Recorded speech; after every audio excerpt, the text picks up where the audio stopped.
Hello, wrestling fans, and welcome to Mid-South Wrestling Television Network. I'm your host, Boyd Pierce. We have a lot of exciting action coming up. The Louisiana Heavyweight Title will be on the line on television this week as Killer Khan from Mongolia defends that belt against the challenge of Canada's Iron Mike Sharp. The fine star from Colorado and football player for the University of Oklahoma Sooners, the big man Steve Dr. Death Williams, is back. Mr. Olympia is here. Also, the one-man gang takes on not one, but two opponents in the handicap match. It all adds up to a lot of great expected action and excitement. And, of course, to make it that way, the man who can break it down and we all can understand it, our guest commentator, Cowboy Bill Watts. Well, thank you, Boyd Pierce. Before we get going with the events today here on Mid-South Wrestling, matchmaker Grizzly Smith has done another outstanding job. I'd like to digress for a second. I was very proud of a get-together the 31st of July at my home in Bixby, Oklahoma. As a lot of you know, I'm married to a very beautiful lady, probably the most important thing in my life, and she's from Estonia. Now, those of you that are not familiar with Estonia, Estonia was absorbed, as so many satellite countries have been, by Russia. And not because they voted to be that way, because they were forced. And she and her family hid in the basement of their own home from the Russians for over a year and escaped to Germany. Her father died in the German DP camps. It's a long, long story. But they celebrated the first Yanipev at my home in Bixby, and that's a midsummer celebration. And it was wonderful to see all these people that escaped from that country living here in the United States. It's so proud of this country. But also it certainly echoes President Reagan and those of them that have dealt with Russia's feelings that we have to have a strong United States or we'll be absorbed by Russia, just as the Estonian people and all their leaders were taken practically overnight to Siberia and disappeared from the face of the earth. So it was really a proud occasion for me to be at that occasion at our home. Now then, let's get back to the wrestling wars. And these are wars that are ongoing. And, of course, I guess the biggest disappointment for matchmaker Grizzly Smith today is the Junkyard Dog is not here to wrestle. He said he'd make interviews. He said he'll wrestle in any arena that Grizzly Smith assigns he and Mr. Olympia to defend the Mid-South tag titles, or he'll wrestle in any arena where he has a match with Ted DiBiase. But he will not wrestle again on television in the Mid-South TV network until he has a signed match here on TV with Ted DiBiase. And DiBiase, on the other hand, has refused to wrestle the Junkyard Dog on TV. So Grizzly Smith still in the middle of a hot potato of a negotiation. But let's go to the ring, and Reeser Bowden and the Mississippi heavyweight champion, the tag partner of the Junkyard Dog, Mr. Olympia, and for that first great bout.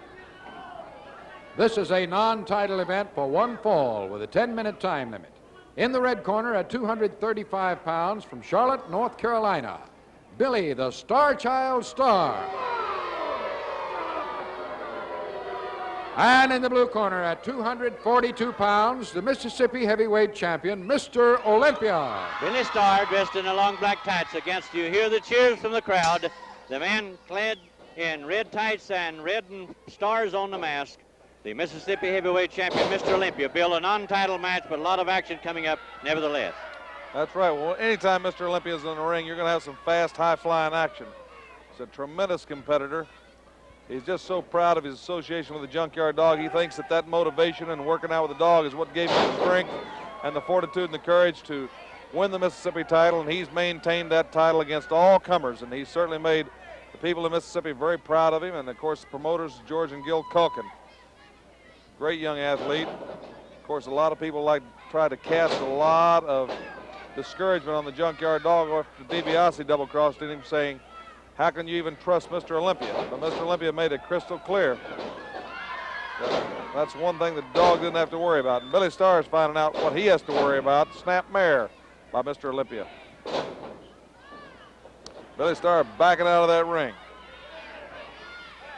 Mr. Olympia shows that he can move right around it. Like I said, it'd be fast action, high flying, high risk moves out there. Mr. Olympia throws all caution to the winds, and he catches Billy Starr.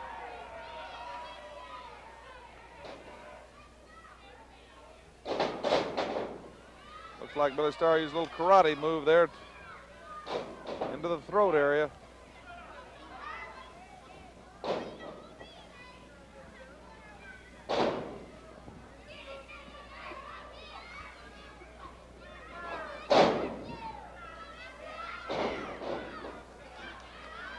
Billy Starr would certainly love to beat Mr. Olympia here on national TV, because he knows Grizzly Smith is here. He knows all the promoters in the Mid-South area watching it.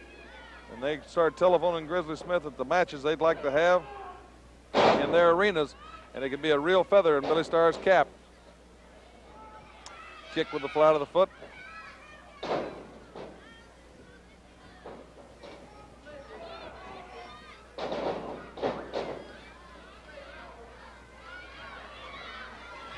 Billy Starr going for broke.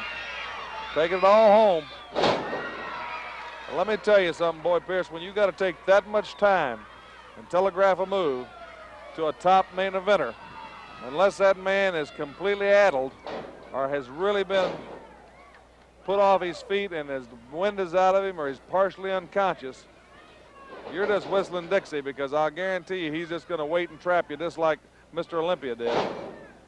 These guys aren't going to stay down forever unless you're on top of them putting that pressure on them. And that's the difference between the top guys, the guys that are year in and year out, the main eventers in all the major areas in the United States. Guys like the Junkyard Dog, like Ted DiBiase, Buck Robley, Dr. Death, Steve Williams, Iron Mike Sharp, Killer Khan, One Man Gang. Look at these moves. See how, sleeper! And look at Mr. Olympia. He took no chances. He took Billy Starr right off his feet, and he's on top. He's crimping that neck, crimping the carotid artery, cutting off the blood flow to the brain, and that's it. And that proves, as Mr. Olympia shows you, why he is the Mississippi's champion. With a victory, we'll be back when action continues on Mid-South Wrestling.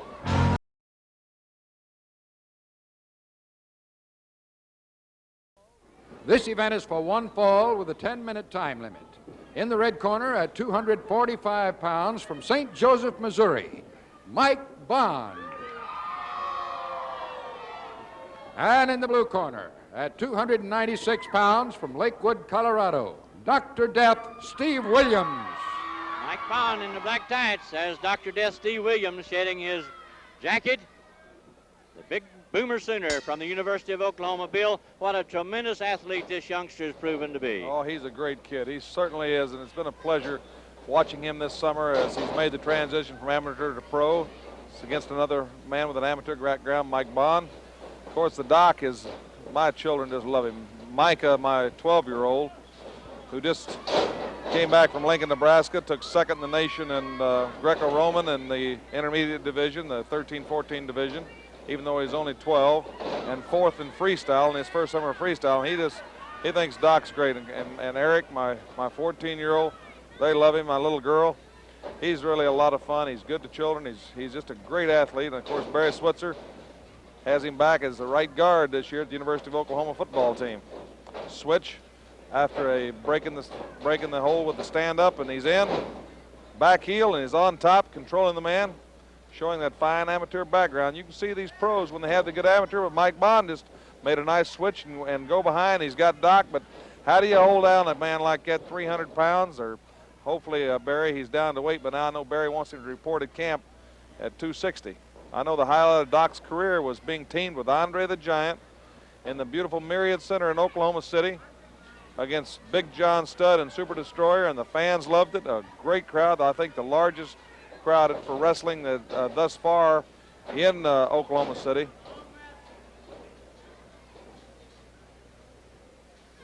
Doc showing that good amateur background. Let me tell you something. Amateur, if you've got the good background in it, it's a shortcut to the top and pro because you have the basics. You can't go to the top without the basics. And when some guys come in with no background and no basics and they're just rough and tough, it takes them a lot longer because they have so much to learn. Bond trying to force Doc into the ropes, but Doc's just too powerful. Look at that bear hug. It's like a man tackling a ball carrier. He's tackling through the carrier, and he's got him up in the air.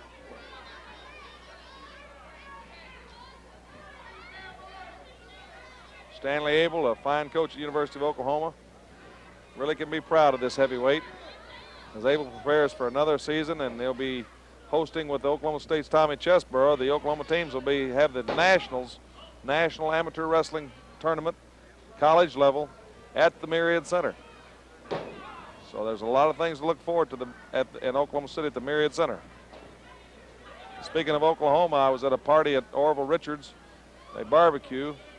His sons, Leonard and Kenneth, had come back, who's a pastor in Chicago.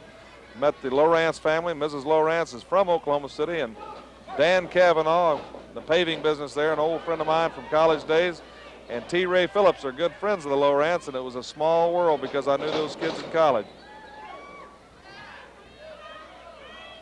Mike Bond trying to rough up the doc, but Steve Dr. Death Williams didn't get his name by not being able to give the right prescription to his opponents.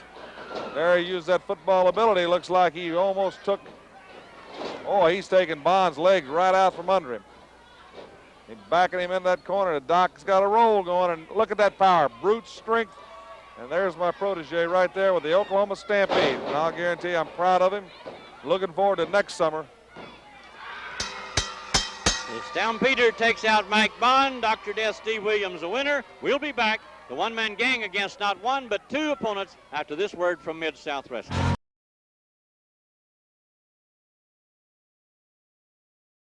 This event is for one fall with a 10-minute time limit and is known as a handicap tag match, which means that one man will be wrestling against two men.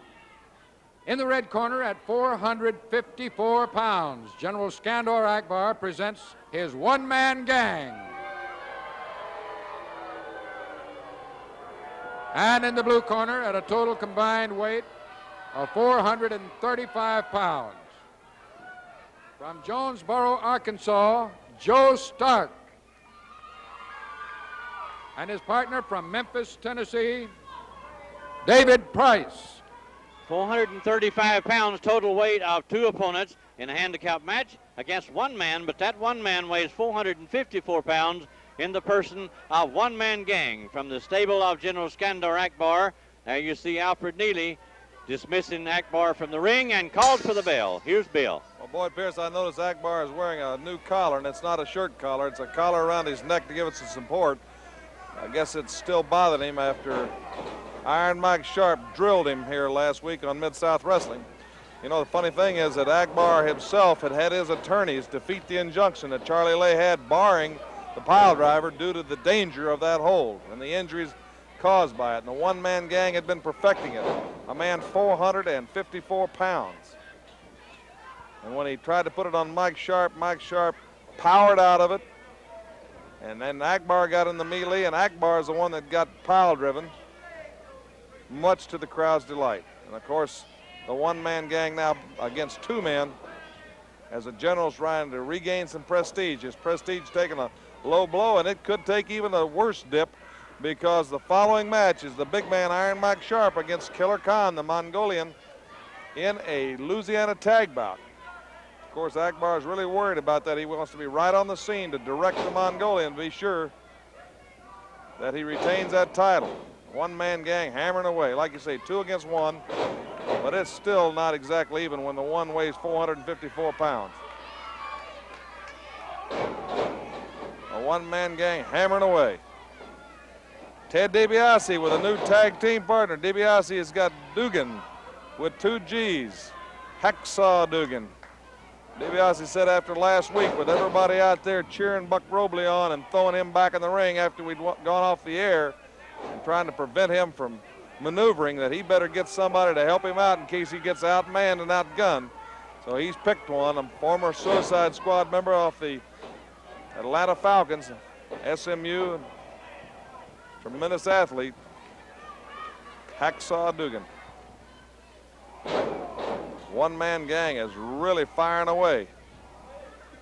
He hasn't given these guys a chance. And of course, they haven't put together anything to show their quickness and their speed. Oh! That David Price just got pile drived and jumped on with 454 pounds.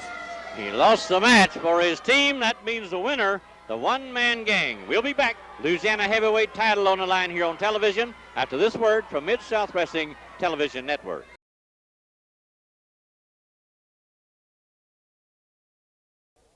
You know, Boyd Pierce, in any sport or any business, there's a lot of ways to gain the advantage. And a lot of the scenes, behind-the-scenes manipulation that is done is to secure that advantage. And, of course, Skandor Akbar thought he'd really gotten a big stroke when he had stopped Charlie Lay's injunction against the pile driver, because he had a man 454 pounds that could be devastating with it. And Iron Mike Sharp, a youngster we've always liked. We watched him train. He's in top condition. Was against the one-man gang. And this kid from Canada who said that he's watched DiBiase and these guys take advantage of people, and he's been taken advantage of, and he's just fed up to the gills with it. He went out and turned the tables on Skandor Akbar, and Akbar is the one that felt the bite of the pile driver.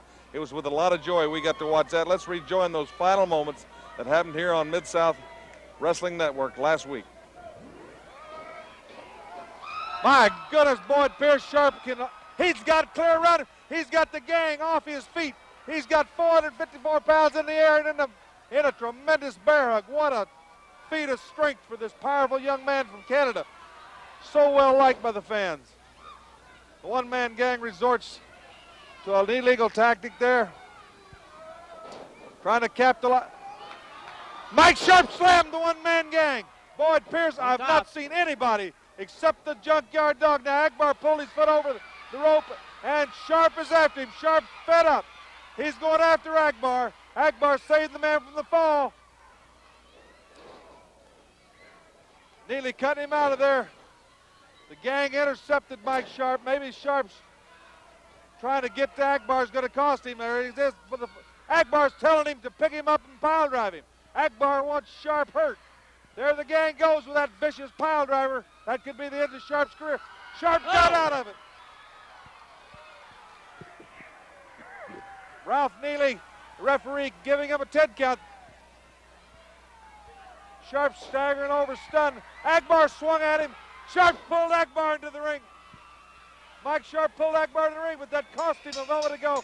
Neely signifies a disqualification, but Mike Sharp, he's not listening to that bell, Boyd Pierce. He's not. Mike Sharp's got Akbar in a pile driver, Boyd. Mike Sharp just pile drives. Listen to that crowd. He pile drives Skandor Akbar. Neely signifies the disqualification because Akbar's interference. He's lifted Mike Sharp's hand in victory, and Akbar's pile driver, the one he spent thousands of dollars to get legally reinstated, has just been used against a general of the Army. Well, Boyd Pierce, to say that Skandor Akbar was livid with rage after recovering from that pile drive was a mild understatement. And he's sworn to get revenge. And he's brought the #1 man, the Louisiana champion, Killer Khan, and put the title up to get Iron Mike Sharp in the ring. And that's the match we have waiting for us now. Let's go to Reeser Bowden. And now a title match for the Louisiana Heavyweight Championship. This event is for one fall or remaining television time. In the red corner, at 306 pounds from Mongolia, the Louisiana Heavyweight Champion, Killer Khan. And in the blue corner, at 287 pounds from Hamilton, Ontario, Canada, Iron Mike Sharp. Title match coming up. Jeers and cheers from the fans here at ringside. The cheers for the Louisiana champion from Mongolia, Killer Khan, and the cheers reserved for Canada's fine professional athlete, Iron Mike Sharp. Alfred Neely, the referee for this title match, calls for the bell, and here's Bill Watts. Well, Boyd Pierce, these are two big, powerful men. And, of course, we know that Killer Khan is unscrupulous and has no mercy. And under Skandor Akbar's guidance, he could have probably a lot of the cruelty that's inherent to, or certainly that is publicized about the Mongolian race. Mike Sharp, they're just locked up like two big bulls. And again, Grizzly Smith has the first week that he's faced with the problem of the junkyard dog refusing to wrestle here on Mid-South Television Wrestling. I'm afraid that could be a strong point in the favor of people like Akbar and Khan and one-man gang, and of course DiBiase and now Hacksaw Dugan, because that could tip the scale in their favor. They could leave some people that really think the world of junkyard dog, like Mike Sharp, like Mr. Olympia, like Buck Roby. That could leave them kind of exposed, because the dog was always a force to be reckoned with. He was the one that they were all concentrating on, and that allowed them all to be able to attack these people on an equal footing. Now you see the tremendous muscular strain between Mike Sharp and Killer Khan as these two big men grapple for supremacy and the test of strength to see who is going to intimidate the other with just pure brute force. But Mike Sharp is hard to overpower. Listen to the crowd chant, USA, USA.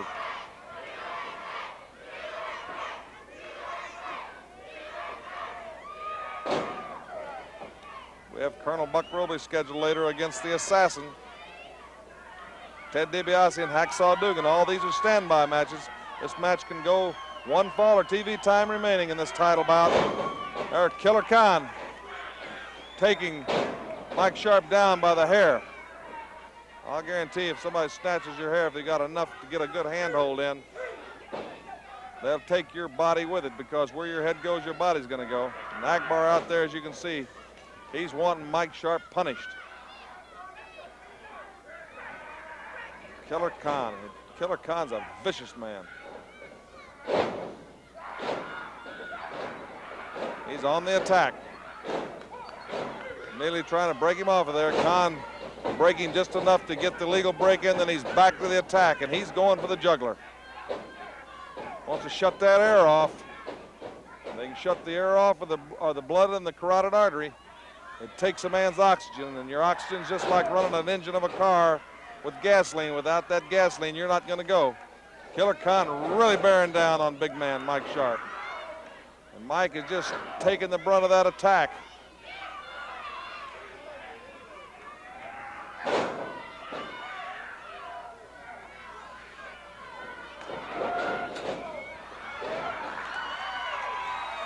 Mike pulled himself together enough to get out of the way, but he's still on shaky legs. And Akbar's wanting Khan to get him while he's still got the advantage. Khan stalks him.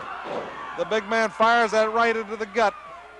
And he's dishing a forearm out. And I'll tell you, when Iron Mike gets on a roll, he's got the power of a steam engine, and he's got the endurance, the stamina, and the conditioning to back it up. Into that bear hug. He's got Killer Khan screaming in agony, and Akbar is upset.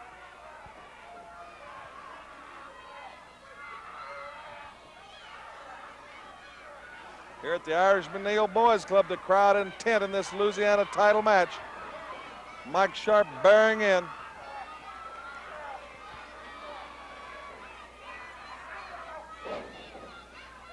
Killer Khan rakes the eyes of Mike Sharp to free himself from that bear hug, Boyd Pierce. Hip toss. Well, he was going for that flying elbow, but Sharp maneuvered out of the way.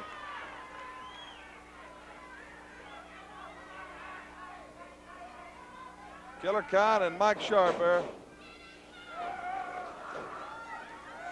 Sharp pummeling away, driving it into Killer Khan with the powerful shoulders. Thrust kick by Khan. Khan caught Sharp in the throat with a thrust kick.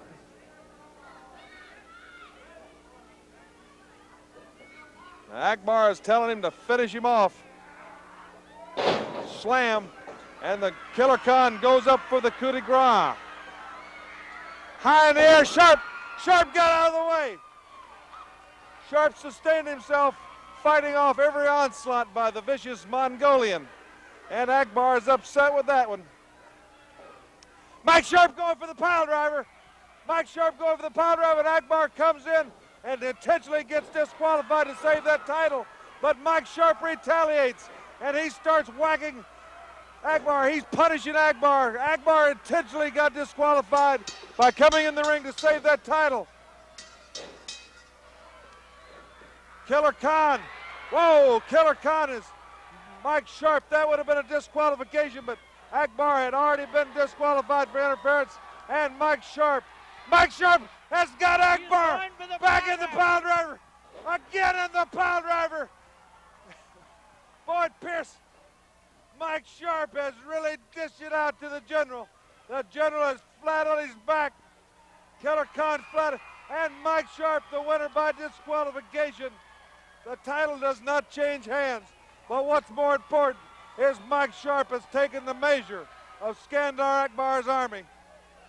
That means we'll have standby matches, and they'll be coming up. Mike Sharp taking the belt. The belt does not change hands, Boyd Pierce, but he's won a great moral victory. Stay with us. We'll be right back after this word from Mid-South Wrestling.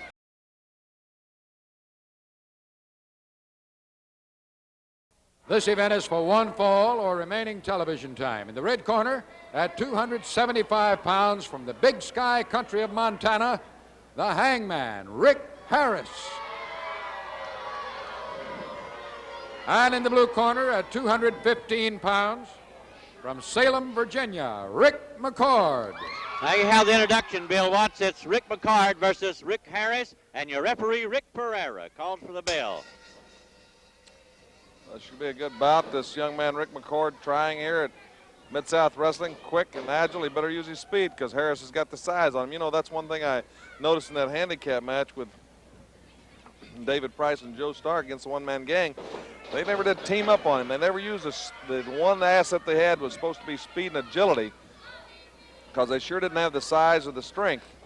And they let the one-man gang kind of dictate the pace and the style and the moves in that match, and that's a drastic mistake. You never wrestle another man's match.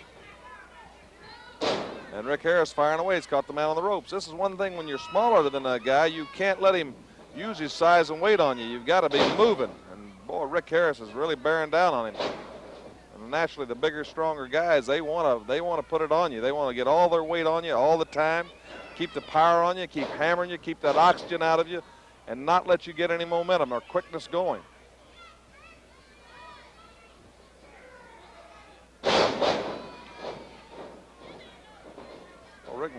Rick McCord has just had a rough go here in the Mid-South area. I couldn't tell whether looks like he almost got the three, but not quite. Ted DiBiase and Hacksaw Dugan are forming a team. Up next, TV time permitting. Also, Colonel Buck Roby versus the Assassin.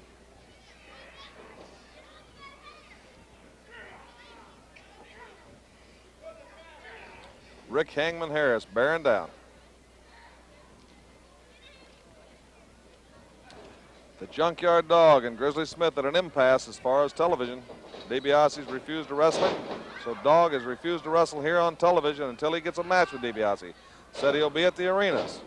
He'll defend the Mid-South tag titles with Mr. Olympia as his partner. He'll also wrestle DiBiase in any arena. And he'll make DiBiase pay, but he wants to also embarrass him right here on TV, where he was so hurt and so embarrassed by his former friend and the tactics robbing him of that North American title, which he had also given up the Louisiana title to a tournament and then was cheated out of that with DiBiase involved in it. So the Dog is really a personal issue, and I can certainly understand him, and I hope everybody has the patience to back him up in his wishes in this thing. I don't believe on anybody. Ooh, that clothesline, that was just an immovable object. That flat took Rick McCord, almost took his head off, and the Rick Hangman Harris, and there's that hold that Ricky Farrar called for the bell, Boyd Pierce, before there was further injury. That's why they call him the Hangman. Rick Harris gains a victory. Tag team action coming up after this word from Mid-South Wrestling.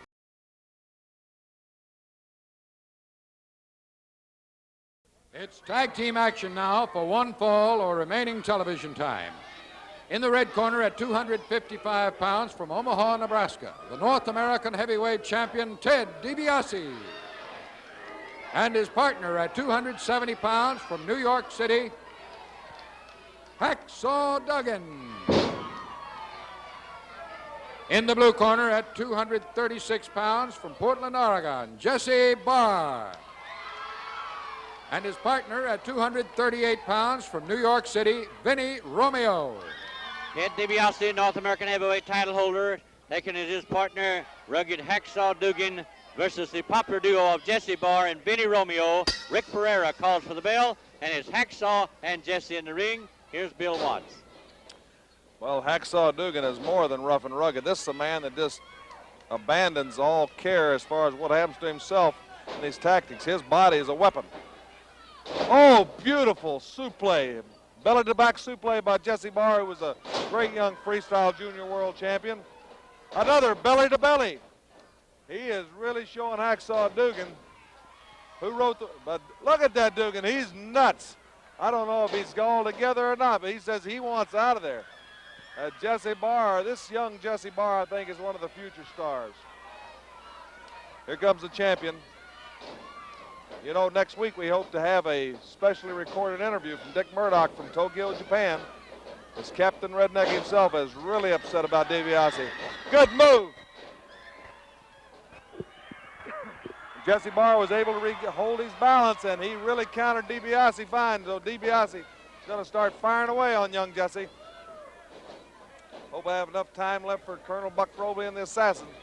Should be a great bout. You know, Grizzly Smith, one thing he could always answer the dog and DiBiase is to sign a title match here on TV. DiBiase cannot refuse a title match as the matchmaker and President Charlie Lay say this is the match they want, and they can name the site. DiBiase can try some legal maneuvering. That would certainly answer the dog's problems, but also I wonder if DiBiase may be knowing that the dog is going to get some kind of match with him on TV, might be forming this team with Hacksaw Dugan in order that the match that's on TV is for the Mid-South Tag Team titles, where he could hopefully, he and Dugan, beat Dog and Mr. Olympia for that title, which would almost end the Dog's dominance of Mid-South. A lot of things to wonder. Wow, look at the power of Hacksaw Dugan as he just takes Vinny Romeo, powers him up, slams him, drives that knee in his back. Dugan, a restless man. Reckless. You wonder if this might be in the back of DiBiase's mind, knowing that sooner or later forces will force he and JYD together here on TV in a match. That DiBiase wants that match not for the North American title on TV, but for the Mid-South tag titles. Only Grizzly Smith right now has those answers, and I'm sure he's in contact with Charlie. Right there, that's what I mean by Dugan not caring. Look at that tactic. DiBiase took Romeo's head and ran it into Dugan's head. Look at Dugan, that wild body block like the Suicide Squad, and DiBiase the figure four. What an awesome team. DiBiase certainly at this point knows what he's doing. Ted DiBiase and Hacksaw Dugan, tag team victors. We still have time remaining. That'll mean the Assassin versus Colonel Buck Robley when we return after this word from Mid-South Wrestling.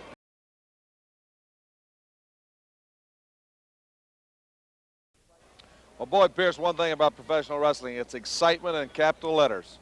And Colonel Buck Robley seems to always be at the center of that excitement. And last week, right here on Mid-South Wrestling, Colonel Buck Robley went against Ted DiBiase. A knockdown, no-holds-bar match where both men trying for supremacy. And we didn't have enough television time remaining, but it was so exciting we wanted to reshare with the fans at home this match where Colonel Buck Robley had the spontaneous backing of Mr. Olympia, Precious Paul Ellering, Iron Mike Sharp, a lot of things happening, a lot of undercurrents. Let's join those final moments. Buck Robley's after Ted DiBiase, Boyd Pierce.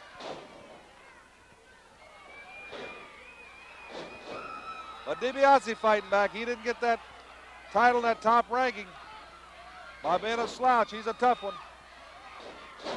And it's toe-to-toe out there now. It's toe-to-toe. DiBiase trying to put the Colonel away. Mr. Olympia, Precious Paul and Iron Mike Sharp out there cheering him on. DiBiase off that top with an elbow. 1 minute air time left, Boyd Pierce. The Colonel firing away. Well, this one certainly hasn't lacked for any excitement. There's no introduction Boyd at all, Pierce, Bill. that's right. We'll try to stay with it as long as we can. DiBiase and Robley fighting it down to the wire. DiBiase was trying to go for his power slam. Robley's got the sleeper. Robley has the sleeper. 30 seconds of airtime left, Boyd Pierce. We'll try to stay with it. Fans, we'll stay with it as close as we can. We'll stay with it right up to the end, but just join us next week for a Louisiana title match and whatever Grizzly Smith can do. The Colonel is going after it. 15 seconds there. DiBiase going in and loading that glove. DiBiase loading that glove. The Colonel being Bill, warned. that's all of it. Time is all gone. DiBiase missed. Next week, Boyd Time Pierce is gone. Cowboy Time Bill is wants gone. goodbye, everybody, from Mid-South Buck Wrestling Robley Television loaded it. Network. We're out of time.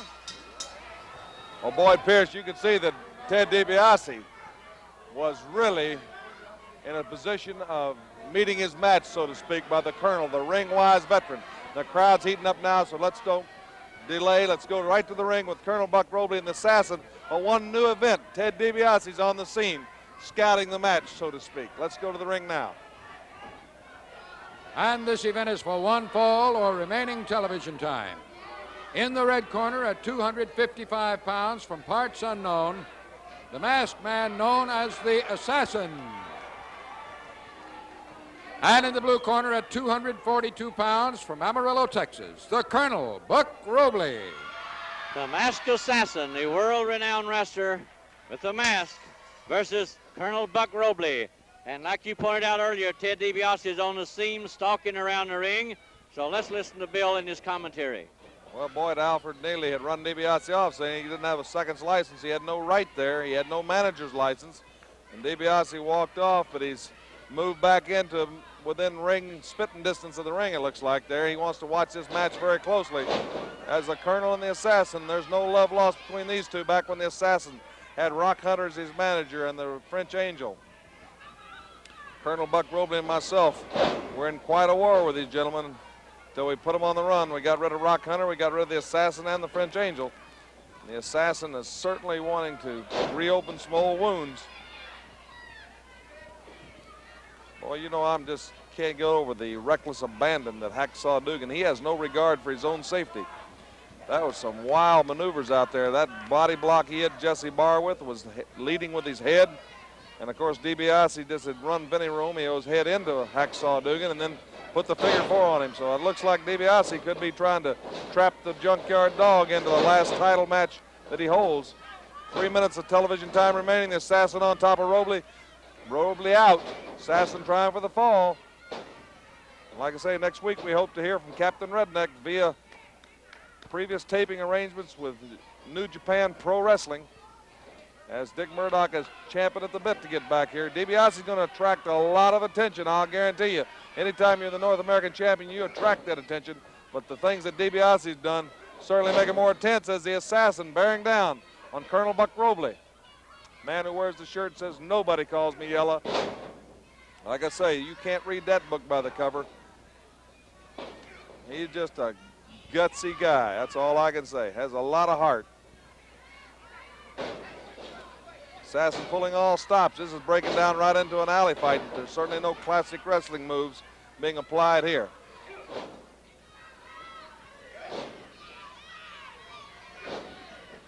Oh, firing away. Buck Robley bearing down. It's just toe-to-toe, dog-eat-dog, and DiBiase is cheering on. The Assassin is Assassin's in the advantage position. Neely gets a 2 count. You see DiBiase excited about it. Less than 2 minutes airtime left, Boyd Pierce.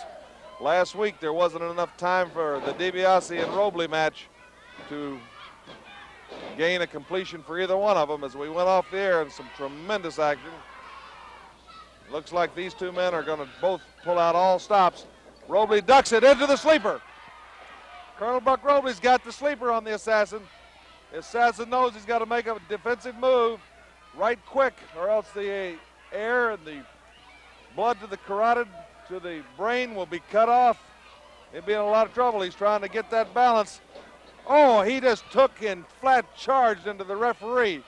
And Alfred Neely is out on the floor, and the Assassin back in, but Robley's back. But here comes DiBiase, and DiBiase just popped Colonel Buck Robley across the back. Now the Assassin's going to hold. DiBiase load that glove, but Robley got out of the way. Buck Robley got out of the way. Now Buck Robley loading that brace. And DiBiase now sees he's all by himself with Robley. Robley's got him cornered. Time's running out. Fast out. Oh, Robley pushed the Assassin. DiBiase pushed the Assassin right into Buck Robley's brace. DiBiase shows that nobody is sacred to him when he's in trouble. He's going to let them all out. Now DiBiase on the run, Boyd Pierce. Nobody in the ring except the Colonel. Colonel Buck Robley is now king of the squared circle, as the Assassin, who's semi-conscious, staggers off and Ted DiBiase ran out. Well, all our time's gone, and we just have time to say, join us next week. Thank you so much for watching. For Bill Watts, I'm Boyd Pierce saying goodbye, everybody, for Mid-South Wrestling.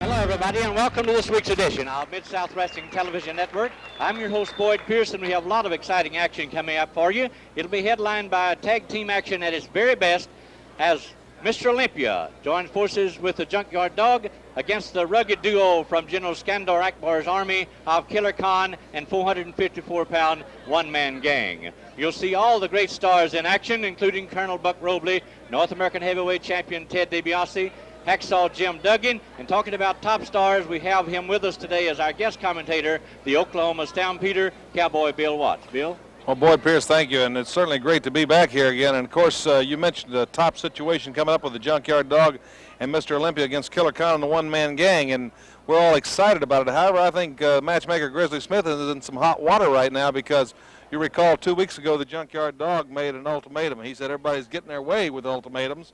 He made one that he wouldn't appear on Mid-South television again to wrestle unless he had a match with Ted DiBiase. And, you know, last week he didn't show up. Now, that doesn't mean that he is not fulfilling all his commitments. He is defending the Mid-South tag titles in any arena in which he's booked. He's also fulfilling all commitments in the arenas, but he said he would not wrestle on Mid-South television unless he was booked against Ted DiBiase.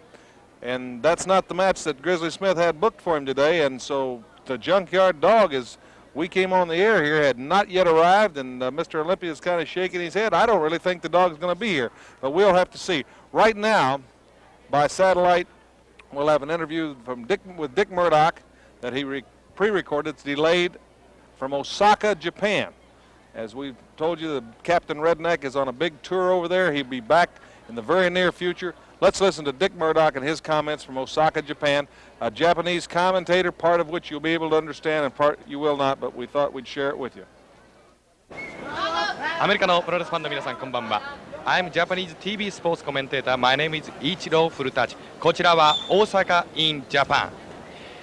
アメリカでも大人気のディック・マードック選手。サマーファイトシリーズ第1弾日本マットでも大変な活躍ぶりです。得意のブレーンバスターが炸裂するときはもうどうという歓声が沸き起こります。こちらにディック・マードック選手が来ておりますのでインタビューしてみたいと思います。Thank you very much. I don't know what you said. I know about Dick Murdoch and a brain buster. But as these people back home in America can see, I'm in Osaka, Japan, and you can see the Japanese fans here. You can see the building. It's a big, humongous building. And it's right now at 6 o'clock in the evening, and the place is filling up for the matches tonight. As you can also see, you can see the boys here in Japan. The training is very, very extensive. The condition of the Japanese wrestlers is very, very tough and very fine. And I'm just thankful to be over here and be back over here and get ready to come back in a Mid-South area with this conditioning, because by golly, after wrestling these people back here, you need all the conditioning you can get. The World Tour is going fine. I'm over here with Andre the Giant. You'll probably see him before you'll see me. And I just want each and every one of you people down there in the Mid-South area to realize that I'm thinking of you. I miss you. I'm looking forward to getting back home and wrestling a great competition in the Mid-South area. And by golly, I'm doing my best. It's been a good tour. And I just want to say one thing. I'll be home, and it won't be long. Thank you. Well, Boyd Pierce, there you hear from Captain Redneck Dick Murdoch, who is truly an international star. And we'll be hearing some more from him later in today's program. But now to you.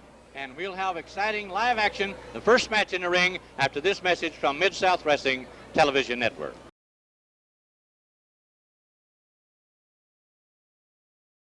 This is a non-title event for one fall with a 10-minute time limit. In the red corner at 255 pounds from Omaha, Nebraska, the North American Heavyweight Champion, Ted DiBiase. And in the blue corner at 226 pounds from Dallas, Texas, Tommy Saxon. Action getting underway now with the introduction of the opening event in the lime-colored tights from Dallas, Texas, Tommy Saxon against the North American Heavyweight title holder, Ted DiBiase. Bill Watts with his commentary. Well, Boyd Pierce, Ted DiBiase is the man of the hour one way or another. He's, like he keeps saying, the day of the Junkyard Dog is over. It's now the Ted DiBiase hour, but that remains to be seen. But certainly he's the center of a lot of controversy and a lot of action. You attract a crowd when you're the North American champion. I noticed DiBiase has not made it any easier for Grizzly Smith because he hasn't put his name on a contract to wrestle JYD here on television. And this is really creating some problems for the Mid-South executives and matchmakers and President Charlie Lay, because Junkyard Dog, without a doubt, is a top box office attraction to have ever appeared on Mid-South television. And the fans at home want to get a chance to see him also.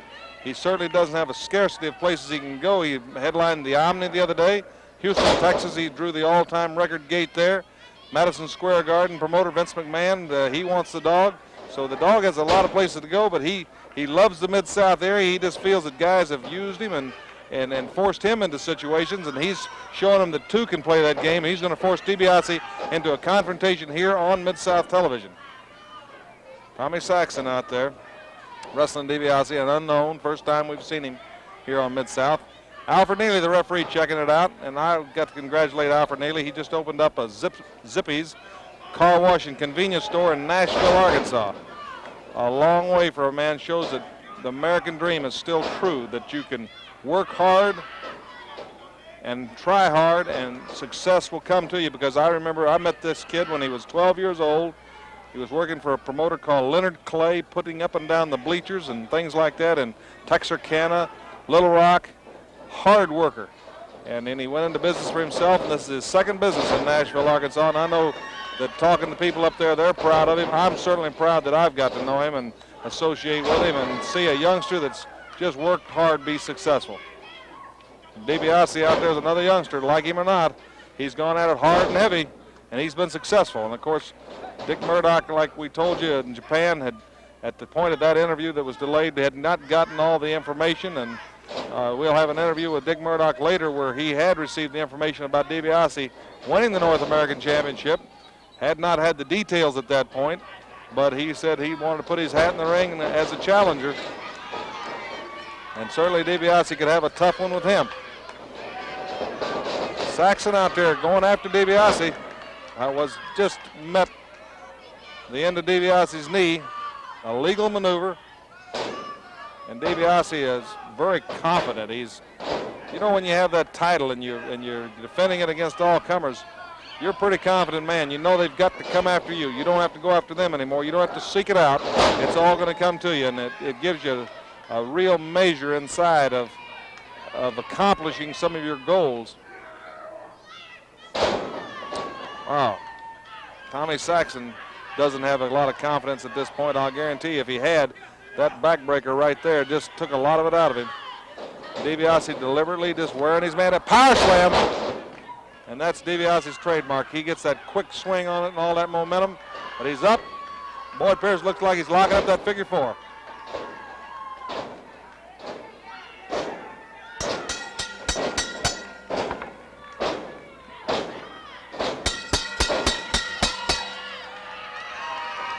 There's the winner in this opening event, Ted DiBiase, the North American Heavyweight Champion. We'll be back. Colonel Buck Robley versus Billy Starr after this word from Mid-South.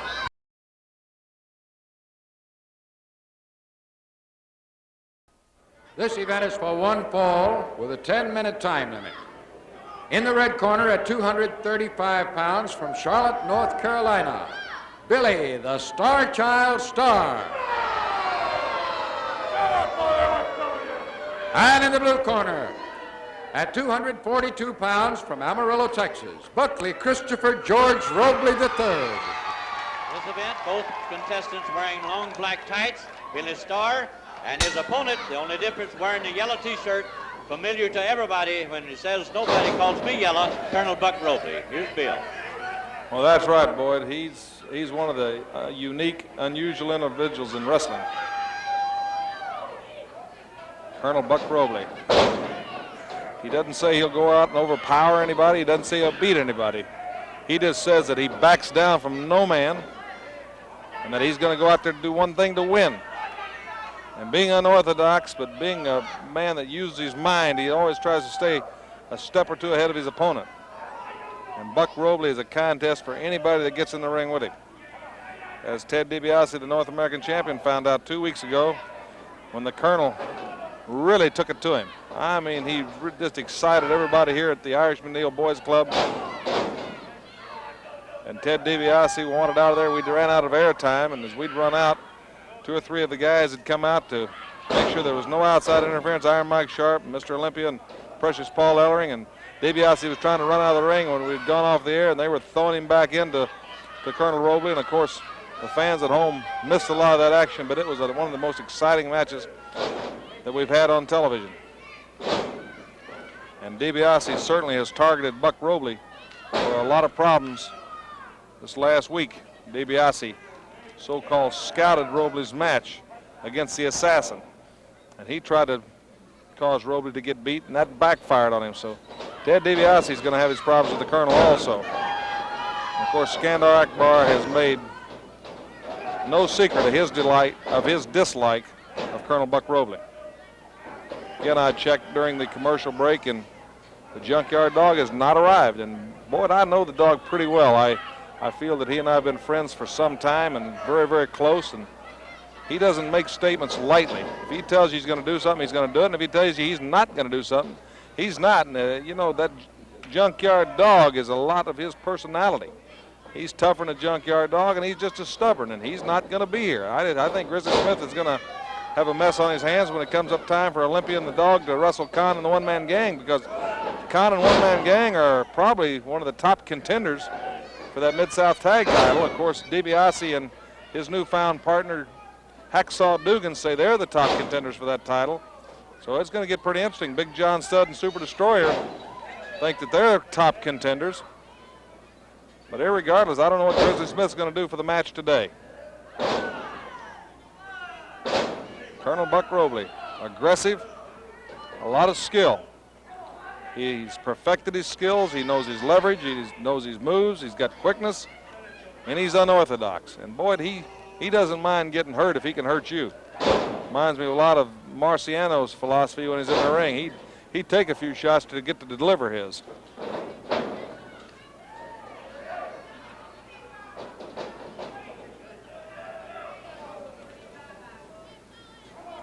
Reverse headlock. You notice Billy Starr is carrying Robley's weight. Now they're up to the feet. Starr going in for the shortcut, trying to jam a forearm in there, shake Robley loose, and that he shielded his body from the referee. That looked like more of a fist than a forearm there, Boyd. Buck has a way that he fires that shot right there where it's hard to tell whether it's a forearm or a fist, but I think he gets the best effect of both blows on it. Whiplash.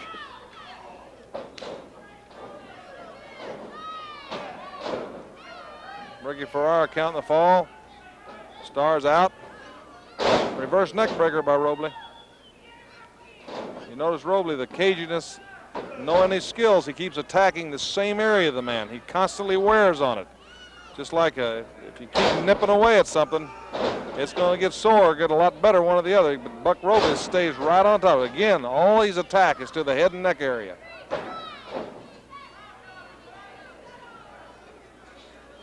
You can tell the seasoned veterans that are year in and year out, perennial top stars. And there he goes.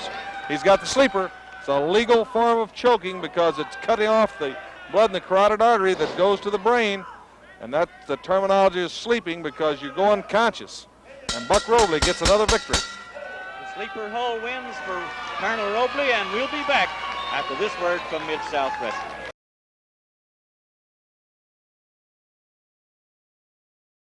This event is for one fall with a 10-minute time limit. In the red corner, at 270 pounds from New York City, Hacksaw Duggan. And in the blue corner at 218 pounds from Houston, Texas, Tony Torres. Tony Torres being introduced, and before that his opponent from New York State, Hacksaw Duggan. Bill Hacksaw has really proved since he arrived on the Mid-South scene to be one of the toughest we've ever had, and he gets tougher with each match. Well, Boyd, I'm amazed at this guy. He has no regard for his own personal safety. He uses his whole body as a weapon. It's you know, I guess it's kind of indicative of the years he spent on the Suicide Squad. You know, he played in the National Football League, the Atlanta Falcons. He's an All-American out at SMU.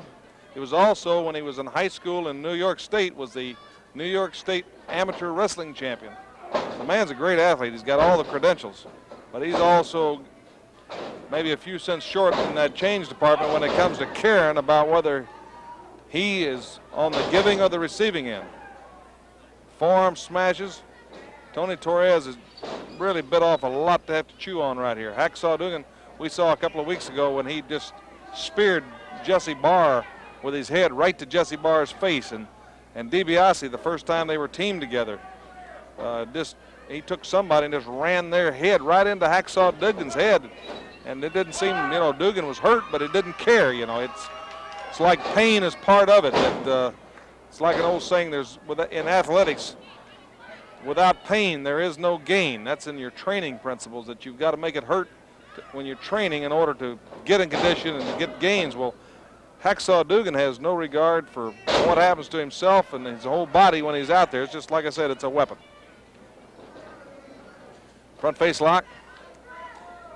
I understand that DiBiase is willing to negotiate an appearance here on Mid-South Championship Wrestling against the Junkyard Dog, but DiBiase wants the Dog and Mr. Olympia to have to put up the Mid-South tag titles against himself and Hacksaw Dugan. And he said that he has defended the North American title against the Dog. The Dog did not win it in the Dome, in the Superdome. Therefore, he doesn't have to defend it again on television, but the Dog first has to defend the Mid-South tag titles against DiBiase and Dugan, figuring that if they can win the Mid-South tag titles, Dog will almost be totally embarrassed and forced out. There's that head spear. That's that head spear that in pro football now, when the running back is on the ground, that's illegal. Sticking that head right into his face there. He just obliterated Torres. And look, the amazing thing is, look at the strength and the stamina. This man picks this guy up like he's just a sack of potatoes, hoists him high in the air, and runs all over the place, battering him around. This is just really, if you've ever picked up somebody to body slam him in the ring, to actually run around with him and run him into the corner posts and turnbuckles, all this effort out there, this can just give you some insight as to the power of this man. Hacksaw Dugan continues his rugged but winning ways with a victory, and we'll be back after this message from Mid-South Wrestling Television Network.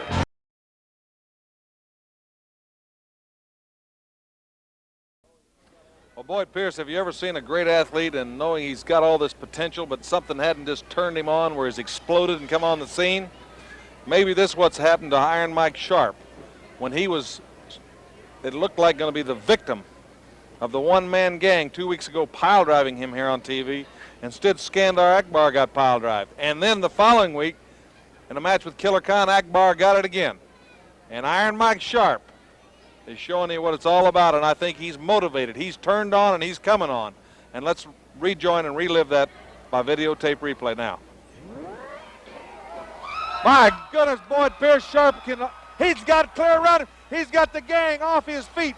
He's got 454 pounds in the air and in a tremendous bear hug. What a feat of strength for this powerful young man from Canada. So well liked by the fans. The one-man gang resorts to an illegal tactic there.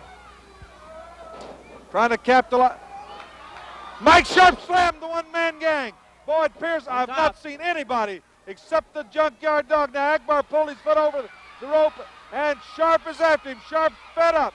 He's going after Akbar. Akbar saved the man from the fall.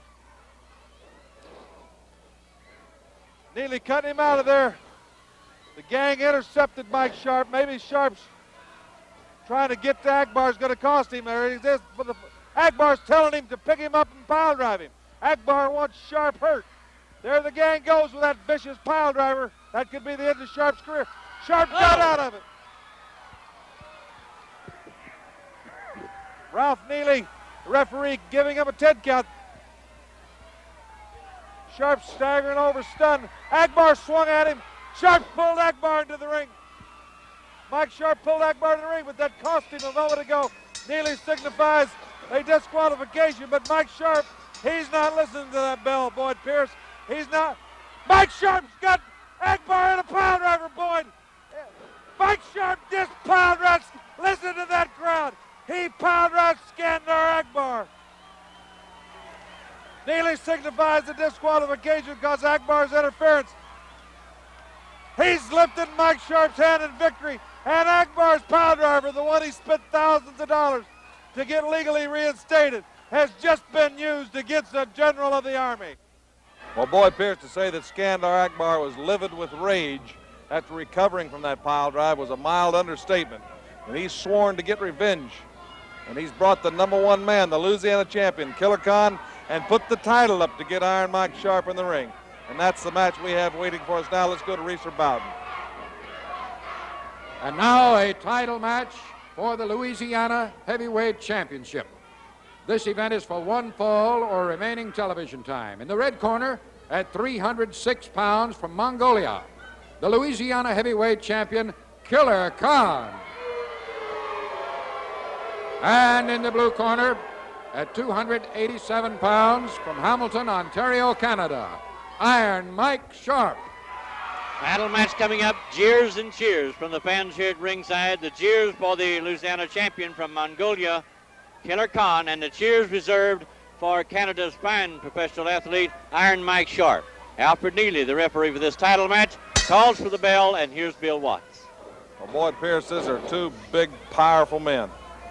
And of course, we know that Killer Khan is unscrupulous and has no mercy. And under Skandor Akbar's guidance, he could have probably a lot of the cruelty that's inherent to, or certainly that is publicized about the Mongolian race.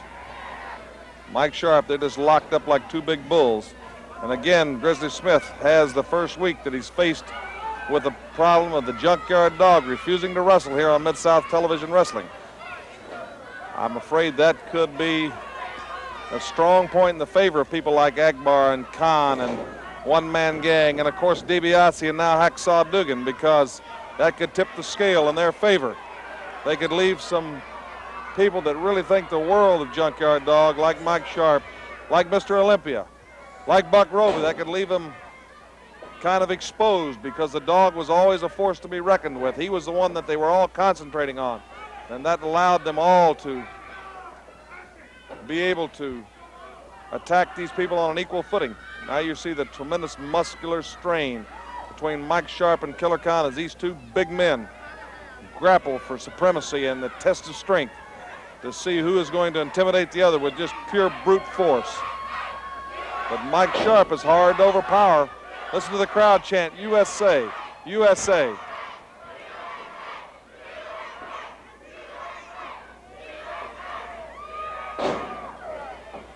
We have Colonel Buck Roby scheduled later against the Assassin.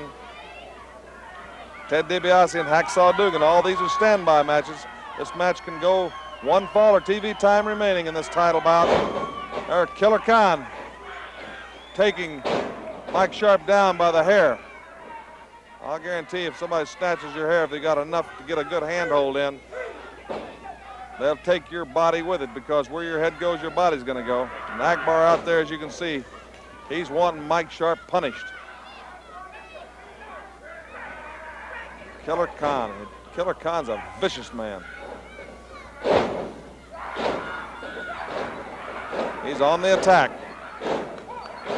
Nearly trying to break him off of there. Khan breaking just enough to get the legal break in, then he's back to the attack, and he's going for the juggler. Wants to shut that air off. They can shut the air off or the blood in the carotid artery. It takes a man's oxygen, and your oxygen's just like running an engine of a car with gasoline. Without that gasoline, you're not going to go. Killer Khan really bearing down on big man Mike Sharp. And Mike is just taking the brunt of that attack.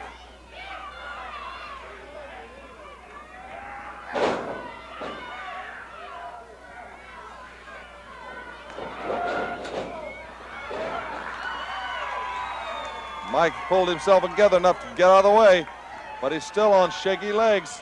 And Akbar's wanting Khan to get him while he's still got the advantage. Khan stalks him. The big man fires that right into the gut. And he's dishing a forearm out. And I'll tell you, when Iron Mike gets on a roll, he's got the power of a steam engine, and he's got the endurance, the stamina, and the conditioning to back it up. Into that bear hug. He's got Killer Khan screaming in agony, and Akbar's upset.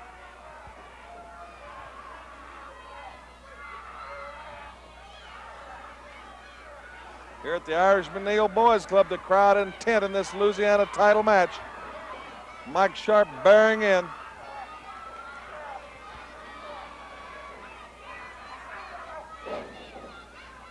Killer Khan rakes the eyes of Mike Sharp to free himself from that bear hug, Boyd Pierce.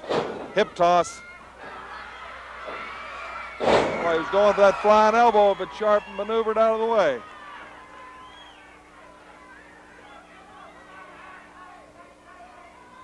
Killer Khan and Mike Sharp there. Sharp pummeling away, driving it into Killer Khan with the powerful shoulders. Thrust kick by Khan. Khan caught Sharp in the throat with a thrust kick.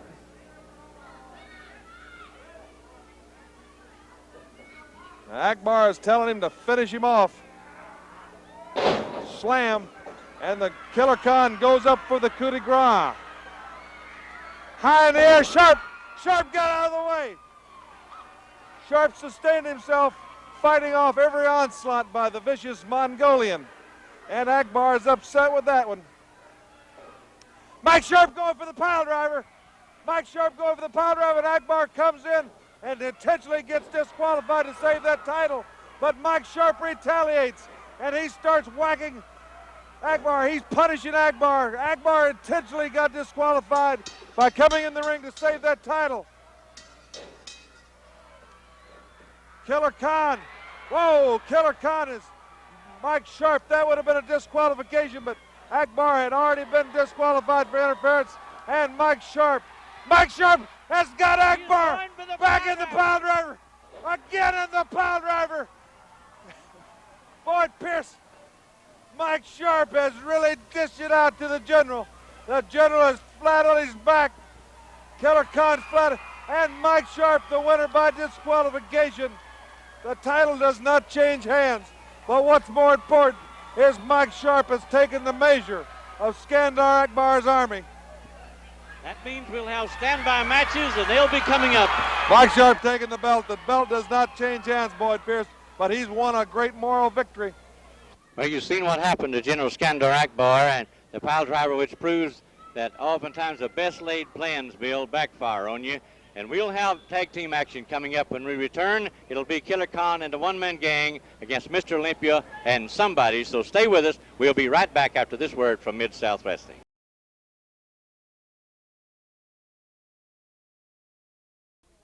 It's tag team action now for one fall or remaining television time. In the red corner, at 306 pounds from Mongolia, the Louisiana Heavyweight Champion, Killer Khan. And his partner at 454 pounds, the one-man gang. In the blue corner at 242 pounds, the Mississippi Heavyweight Champion, Mr. Olympia. And his partner at 238 pounds from Melrose, Minnesota, Precious Paul Ellering. We'll watch the introduction now of tag team action. It'll be outstanding because the army of General Skandor Akbar, Killer Khan, and the one-man gang against Mr. Olympia and the muscular physique of Melrose, Minnesota's pride and joy, Precious Paul Ellering. Well, that's right, boy. It should be a great tag bout. And, of course, Grizzly was on the hot seat with the Junkyard Dog. And, you know, I don't believe in getting your way in that manner, but I certainly sympathize with the dog, and I think Grizzly Smith does down deep, and he's doing his best to negotiate. He and Charlie lay behind the scenes to force a confrontation between DiBiase and the dog. Tremendous move. Mr. Olympia caught the one-man gang by surprise, but then when he went for the body slam, 454 pounds was too much for him, and the one-man gang got him up, but Olympia used his speed to get out of the way. Killer Khan, the Louisiana champion. Right here's a confrontation between Mississippi and Louisiana, the best of both. Both these men would like a direct confrontation for the state titles, respectively. Mr. Olympia with his speed and quickness and strength against Killer Khan, with his sadism, his overpowering size, and, of course, his martial arts ability. And here's Precious Paul, a man who the fans really do enjoy and the youngsters really get with because Paul spends a lot of time with them. And certainly a guy that shows a lot of perseverance and dedication to his sport, who was out 1 year with the knee injuries. Precious Paul showing he's got a little aerial ability too there. He puts Killer Khan into the ropes. And these guys have gone after it. They've got it together and they're going out and trying to get a victory right here against one-man gang and Killer Khan that would move them right down out of contention for that Mid-South Tag Team title. One-man gang, 454 pounds, a man who was going to pile drive Iron Mike Sharp. Drop toe hold. I don't care how big you are, if they can get one of those pillars out from under you, you got to fall. And while he's down, keep attacking it, just like Colonel Robley continually attack the head and neck area of Billy Starr. If you've got a point that's vulnerable, stay on it, go after it, but vary your attack on it. Skandor Akbar, who was livid with rage and also in tremendous pain after Mike Sharp 2 weeks in a row put the pile driver that Akbar had got re-sanctioned by Mid-South Sports and put it not against one of his hired assassins, but against himself. And the general is really upset, saying Mike Sharp dared to put his hands up on him. I'll tell you, if he gets around Colonel Buck Roby, he'll get some hands put on him too. Precious Paul didn't get quite enough height to take the big man off his feet, but he's out there firing away. This is broke down into a big wild four-way, all four men in the ring. This is what makes it hard to referee at a bout like this with guys this size. They're fighting away there.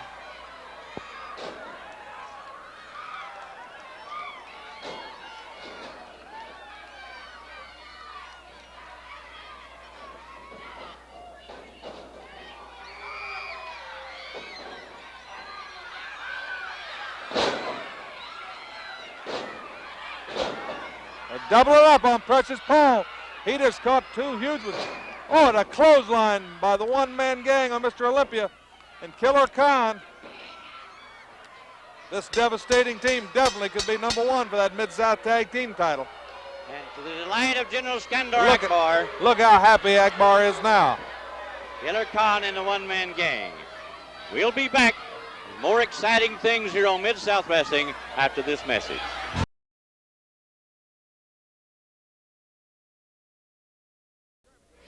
Well, Boyd Pierce, everybody knows that Dick Murdoch was very instrumental in Ted DiBiase's life for a long time. As a matter of fact, he helped recruit Ted DiBiase to West Texas State University, a place that has turned out many great professional football stars and great wrestling stars. Mercury Morris, Miami Dolphins, of course, Frank Goodish, Stan Hansen, both Dory Funk Jr., Terry Funk, two world's champions, Dick Murdoch, Bobby Duncombe that played with the St. Louis Cardinals.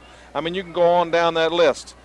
And Dick Murdoch kind of looked on Teddy as a little brother, and when Iron Mike DiBiase was fatally injured and died from in the ring, Dick kind of took him under his wing, and Ted DiBiase became a Rookie of the Year in professional wrestling right here in the Mid-South area, and he learned it the hard way from Dick Murdoch. And Dick was really kind of excited when he found out Ted DiBiase had won the North American title before he got the details on what happened. And again, from Osaka, Japan, Dick Murdoch congratulated DiBiase, but also let it be known that, hey, now that you're a North American champion, you're a man, you've got to defend the title, and he was one of the ones going to challenge for it. But let's watch Dick Murdoch right now from Osaka, Japan. You know, the news of Ted DiBiase winning the North American Heavyweight Wrestling Championship in the Mid-South area has hit Japan with a bang. You know, I always knew that Ted DiBiase was a great athlete, a great wrestler. You know, I brought him up. We got him into school. I knew him when he was a little kid. I took him on rides at the playground. We got him in college to play football at the University, West Texas State University. We got him in professional wrestling. I tutored him for 3 years. The man was great. He's been a great athlete. And I don't know how he's done it, but Teddy, the news of your victory over here is really outstanding news to the Japanese fans, the American wrestlers that's here, and also the Japanese wrestlers. And I'll just say one thing. I want to wish you luck on winning it, but by golly, when I get back home, I want to be one of the first to challenge you for it, because friendship goes out to win it, Teddy, when that bell rings. And when it rings, we're going to be out there digging, trying to beat each other. And I'm looking forward to seeing you. I'm looking forward to seeing a dog. I'm looking forward to seeing Killer Khan. with Big Bertha right here. It's going to be an exciting time when I return to the Mid-South area. Well, Boyd Pierce, between that interview and this next incident, this next match with Dick Murdoch in the main event in Osaka, Japan later that night, he had gotten my phone call there, and I had told him what had happened with the Junkyard Dog and with DiBiase. And to say that he was disappointed is totally an understatement, and the disappointment led to anger. And we'll stay with television time permitting this match of Dick Murdoch in the main event in Osaka, Japan against one of their great champions, Fujiyama. Let's join that in progress now.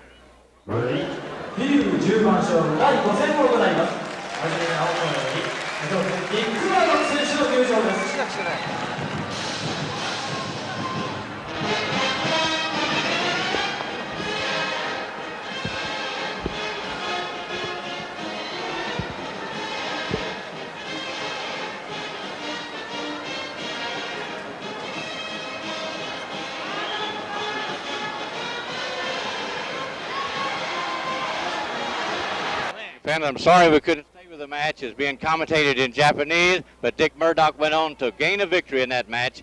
We have time to tell you that next week here on Mid-South Wrestling, direct from the Houston Coliseum, you'll see the Junkyard Dog versus Nick Bockwinkel. My guest commentator will be Bob Roop. So until then, for a job well done, thanks to our guest commentator this week, Bill Watts, I'm Boyd Pierce saying thank you for watching. We'll see you next week on Mid-South Wrestling.